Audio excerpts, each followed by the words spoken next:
በአፍሪካ የቀኝ ግዛት ቀንበርን ያልተሸከሙ ሀገራት ጉዳይ የተነሳ እንደሆን ሁለቱ ሀገራት በቀዳሚነት ይጠቀሳሉ። በርካታ ዓመታትን ባስቆጠረው የሁለትዮሽ ግንኙነታቸውም የጋራ ታሪክን አበጅቷል። ኢትዮጵያና ላይቤሪያ የአፍሪካ አንድነት ድርጅት በመመስረት ረገድ ግንባር ቀደም የነበሩት ሁለቱ ሀገራት ዛሬም ታሪካዊ ወዳጅነታቸውን በተለያዩ ዘርፎች አጠናክሮ ቀጥሏል። በኢትዮጵያ የሚገኙ የተለያዩ የልማት ስራዎችን የጎበኙት የላይቤሪያ ውጭ ጉዳይ ሚኒስትር ሳራ ቤይሶሎ የመሶብ አንድ ማዕከል አገልግሎት የሚያስመሰግን ውጤታማ የተቋም ግንባታ መሆኑን ጠቅሰዋል። And this is one of them that we've seen today that makes us very proud of Ethiopia. ዛሬ ተመለከትነው ይህ የመንግስት አገልግሎት የማዘመን ውጤታማ ተግባር የሚያኮራ ነው። በአህጉሪቱም ተግባራዊ ተደርጎ ዜጎችን በበለጠ ተጠቃሚ ማድረግ ይገባል። በላይቤሪያም መሰል ጅማሬ እንቅስቃሴዎች አሉ። ከመሶብ የአንድ ማዕከል አገልግሎት የምንማረው ብዙ ነው። ይህ የአፍሪካ የወደፊት ተስፋ መሆን ይችላል ብዬ አምናለሁ። And we believe that this is the future for Africa. በላይቤሪያ የውጭ ጉዳይ ሚኒስትር የተመራው ልዑክ የዲጂታል ኢትዮጵያ ግንባታ አካል የሆነውን የአይሲቲ ፓርክንም ጎብኝቷል።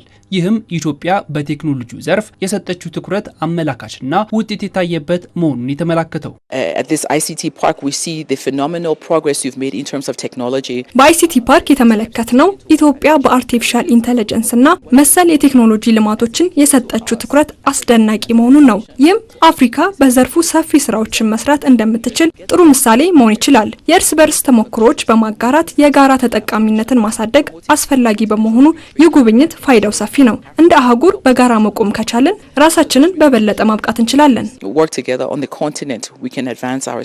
አፍሪካ በዲጂታሉ ዓለም ያላትን አቅም በበለጠ ለማሳደግ የሀገራትን ትብብር ማጠናከር ዋነኛ ተግባር ሊሆን እንደሚገባም ተነስቷል። የኢትዮጵያና ላይቤሪያ የሁለትዮሽ ግንኙነትም የዚሁ ማሳያና ምርጥ ተሞክሮችንም የመጋራት እድልን የፈጠረ ነውም ተብሏል።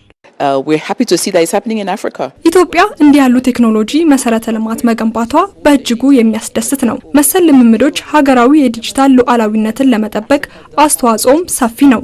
እኛ በዚህ አይሲቲ ፓርክ ያየነው በበለጠ አድጎ መላ የአፍሪካ ሀገራት በዚህ ልክ እንደሚጠናከሩ ተስፋ አደርጋለሁ። Hope that we can be a country where data is hosted as well. ወጣቱን አምራች የህብረተሰብ ክፍልን በበለጠ በመጠቀም መሰል ችግር ፈቺና ዜጎችን በበለጠ ተጠቃሚ በሚያደርጉ ጉዳዮች መስራት ይገባልም ነው የተባለው።